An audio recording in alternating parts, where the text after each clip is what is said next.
hidden in the diary was something that put Marlene's children in grave danger. Marlene loved those two kids, and there was no way in the world she would have left and not taken the kids with her. You have pulled off the perfect crime, haven't you? No, I wouldn't call it perfect, because if a crime was perfect, nobody would ever know about it. The very least I can do as her child is see that she gets justice. The year is 1980. 4-year-old Lalana is living with her parents, Marlene and Bill, and her 8-year-old brother, Donald, in the small town of Verona, Kentucky. Marlene and Bill Major got married 9 years prior, and after raising 2 children together, the family seems happy from the outside world. But in reality, their parents' marriage is not what it appears to be. Marlene and Bill are constantly fighting, making the household unstable for both children. In the early summer of 1980, Bill meets 28-year-old Glenn St. Hilaire, who is hired as a regular handyman for the family, helping around the house. As time goes on, Glenn actually becomes a close friend of the married couple. But strangely, Bill seems to encourage his wife and Glenn to spend time alone. Months go by and the fighting between Bill and Marlene keeps getting worse, until one day, she threatens to leave him and take the kids with her, away from him. October 12th, Lalana and Donald are asleep in their bedrooms, like any other night, when all of a sudden, Bill wakes the 2 kids up and rushes them to their next-door neighbor. He tells them he will only be gone for a few hours and not to worry. The next morning, the kids wake up and their mother is gone. She didn't have her driver's license, her social security card. She had nothing with her. It was literally like she had just completely dropped off the face of the earth. October 13th, 1980. One day later, Glenn, the close family friend, is at the police station talking to a detective. Glenn St. Hilaire explained to me that a girl by the name of Marlene Major is missing. The mom of 2 has yet to return home. No one can find her, and her kids are worried. Although Glenn is the one who reported the missing woman, the police become suspicious of him. Glenn St. Hilaire would be a good suspect, and now he's coming in to report someone else's wife missing. A little bit unusual. The police actually investigated him and suspected him of having something to do with her disappearance. However, police need more information and go to Marlene's husband, Bill, to understand his side of the story. Bill tells police a shocking revelation. His wife was having an affair with Glenn, and that on the night of her disappearance, she left in her car to go see the 28-year-old man. We have 2 people who are reporting the same person missing. They're both pointing fingers, and so the concern is what really happened. Bill's story is believable because one spouse isn't happy with the other, and a lot of times it'll take the kids and leave. All indications was that she left in her car. The 2 men's versions of the story don't add up, and now police are worried for Marlene's safety. They talk to the neighbors and possible witnesses, but no one has seen or heard anything. We're able to search the immediate area within days of this happening and couldn't find any indication of any foul play, blood, or anything. Detectives don't have anything to go on in the surrounding area, so they send Marlene Major's profile to different agencies to expand the search. Her dental records were faxed all over the United States. Anytime there was a woman of her approximate build and approximate age who was found, I'd say they were probably faxed at least 25 different times. Glenn seems genuinely worried for Marlene and eager to help the detectives find her. He presents what could be an interesting piece of evidence, the young woman's secret diary. Inside, Marlene has written that her children are in grave danger. Marlene couldn't even tell that horrific secret to her own family, but she did record it in her diary. Not in specific detail, but enough that you know what she's talking about. But unfortunately, the detectives find themselves unable to take any action based on what the mom has written. Legally, we had all kinds of problems with trying to make a case out of the vagueness in the diaries. She didn't get specific, so there wasn't a whole lot we could do with that at that time. Even though what is written in the diary is compelling, it cannot be used to convict anyone because usually, diaries are considered hearsay in court. Unbeknownst to the investigators, the diary would later be vital in solving the case, but for the time being, Marlene's diary will remain on a police investigation shelf for 2 decades, unseen from the 2 children until Lalana becomes an adult. With 2 potential suspects in mind, but still 0 evidence to go on, the investigators can't go much further and let both men return home. Only a few days after, Bill takes the 2 children and moves to Pawtucket, Rhode Island. At first, Lalana thinks it's only temporary, but quickly learns it's not. We got told that we were going to live there now. We had no idea, and we're completely taken aback. It's now late October 1980. Lalana and Donald are finally given an explanation about their mom as their dad sits them down and coldly says that their mother has abandoned them, ran away with a boyfriend, and that they will never see her again. My dad had basically told us that she was a drug addict, alcoholic prostitute, who just really didn't care about us, and that she had run off with another man. Lalana doesn't move. She has not yet fully grasped what her father really means. In her confusion, only one thing stays clear in her mind. With their mom gone, who will protect them against their father? Meanwhile, back in Kentucky, the police investigation comes to a standstill. I couldn't even call the case a murder case because I had no evidence to show that she was dead. We had nothing. It's not that I gave up. I never gave up. You're always hoping something will pop up, but up to this point, things were looking pretty bleak for us.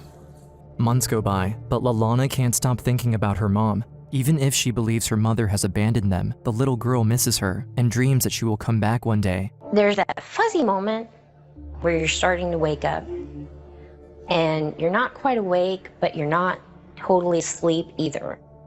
And there was a lot of days that I would hit that moment and I would stop and I would listen. And I just knew that there was going to be a knock on the door, and it was going to be her.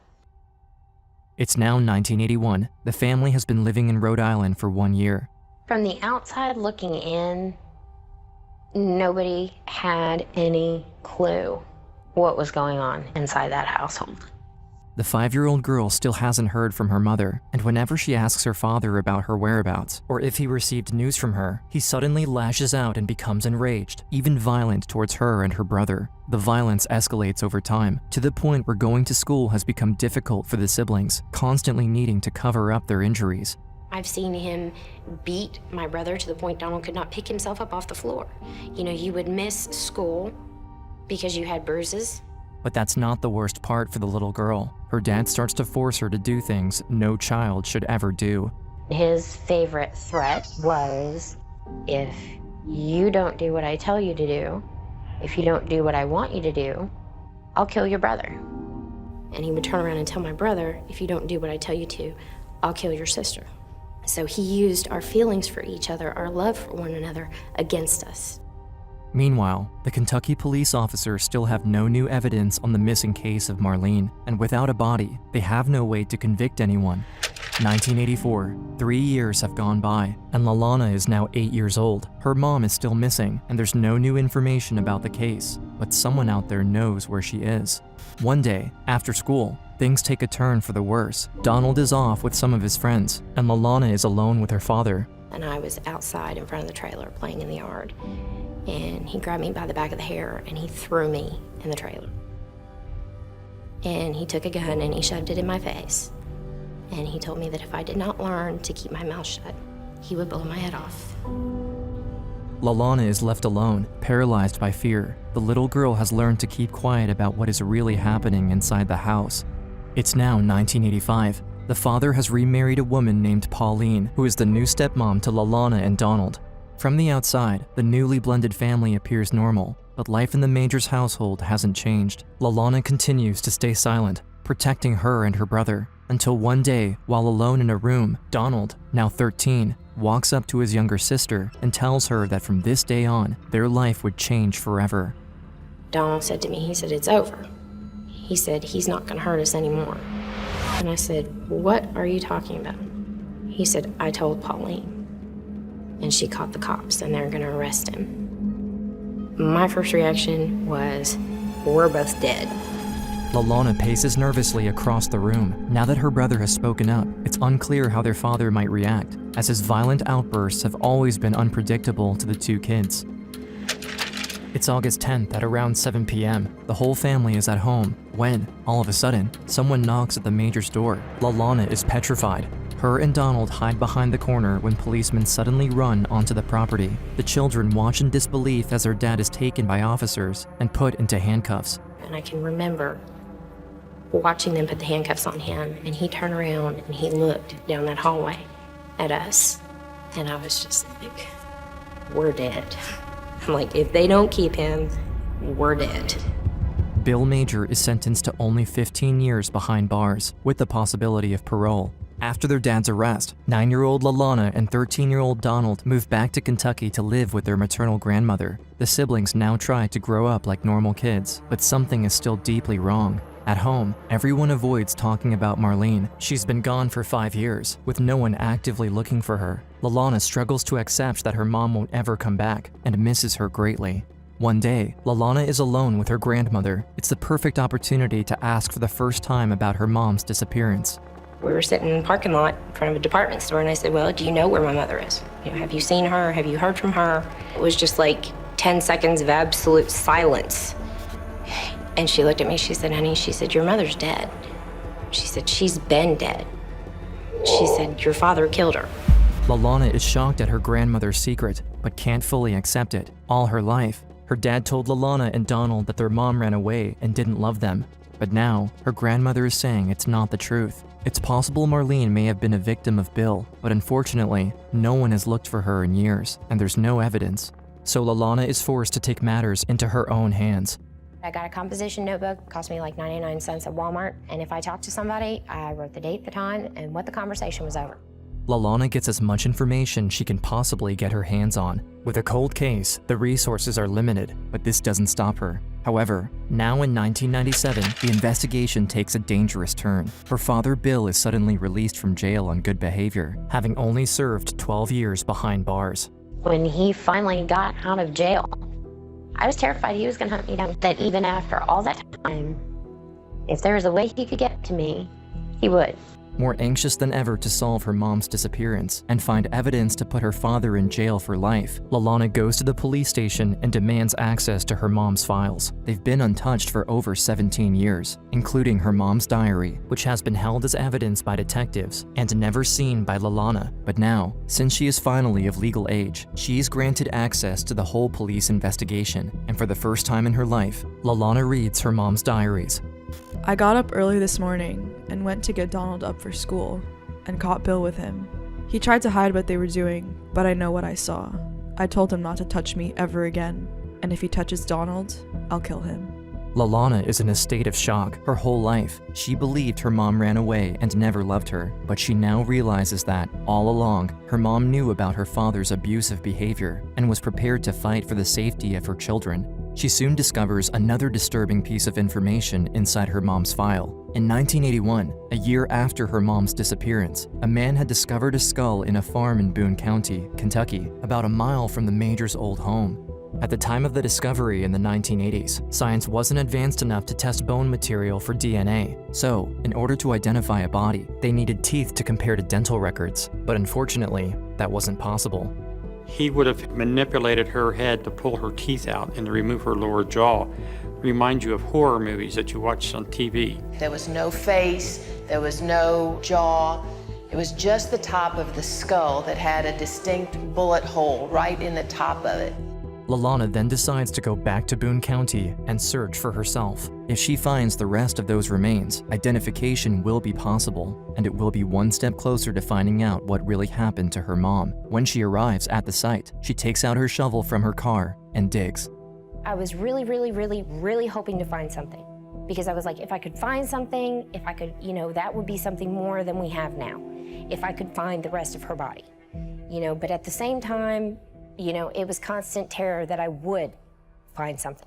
But despite all her efforts, she doesn't find anything. Lalana is exhausted and stops searching for the night, when all of a sudden, a break in the case happens. Lalana receives the news that with new lab technology, they now only need a small sample from the skull to create a DNA profile. The one thing that was holding up the prosecution and finally getting justice for her and being able to get closure for my family, being able to lay her to rest, hinged on that DNA test. It came back that it wasn't her. You have to start all over. After the forensic evidence returns back from the lab, it is proved by DNA that the skull did in fact belong to Marlene. The missing case of Marlene Major has officially become a murder case. Learning 110%, she's gone, no coming back.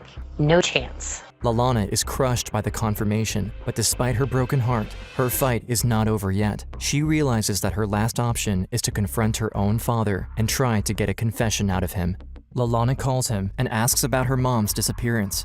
You know, just tell me what you did with her body so we can bury her, and I'll leave you alone. I said, I won't force the issue, won't try to get you prosecuted. And he laughed at me. And his specific words to me were, if you think I'm going to tell you where your mother's body is, you're crazy. So at that point I told him, I said, okay, fine, it's on. Lalana is determined to get a full confession from her dad, which is the only way to prove him guilty. Her drive to solve her mom's murder inspires a new detective, Todd Kenner, to work on the cold case. Detective Kenner comes up with a plan. He asks Jim Major, Bill's father, to call his son and have the police record the conversation in an attempt to get a confession. Basically asked him what we were after was to get what details he could out of him. Bill, I said, I'm calling you up, I want to know something. He said, what's that? I said, why won't you tell me where you buried Marlene? I keep getting calls from Lalana, and she wants to know where her mother is so that she can get the bones and put them in a casket and have closure. Yeah, and put me in jail for life. Christ, at least you could be decent enough to say where you dumped her. I'll tip her where the body is if you let me know. And then she's gonna bounce it right back on me again. Then I'll have them Kentucky cops coming up here to arrest me and take me back down there again. There was no denial there. He's basically saying, if I tell the truth, I'm going to jail. You have pulled off the perfect crime, haven't you? No, I wouldn't call it perfect. Because if a crime was perfect, nobody would ever know about it. That's when the cop says, we got him. We got him. Don't you even feel bad for killing her? I don't have any kind of conscience about anything. To think that the son I raised could do such a thing. There's no good son of a bitch I'd hang him myself if I could get my hands on him. He don't deserve to breathe the air. With the DNA matched on the skull and this incriminating phone call, police have enough to arrest Bill for the murder of Marlene Major in 1980. On the 25th of June, 2001, in Fairhaven, Massachusetts, Bill is arrested at his home for murdering his wife. On the way back to Boone County, in the back of a police car, he openly confesses about what really happened 21 years ago.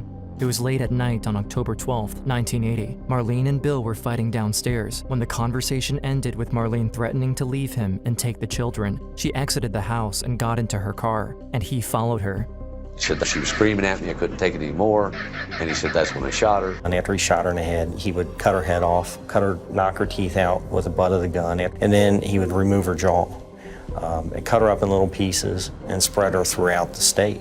He claims that he got rid of the gun in a pond and left his wife's skull in his sinkhole. He then pushed her car into the Ohio River. I think the crime scene was probably contained to the vehicle, and so the body and all the evidence of the crime remained in that vehicle.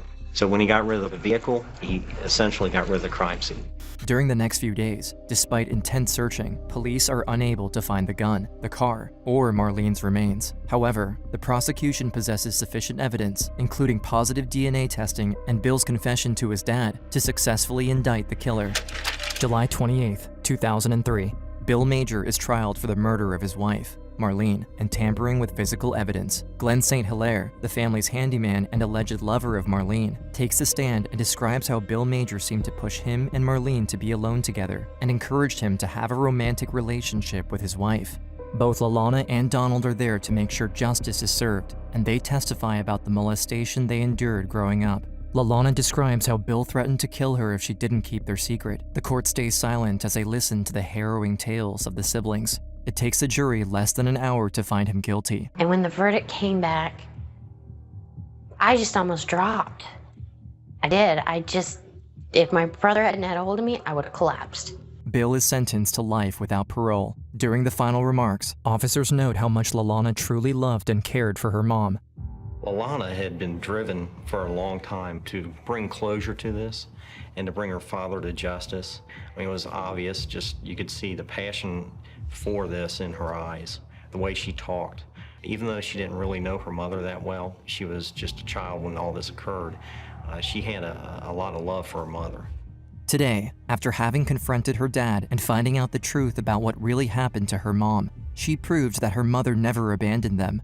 Lalana and Donald's mom actually did the opposite and gave up her life trying to protect them from the monster they called Dad.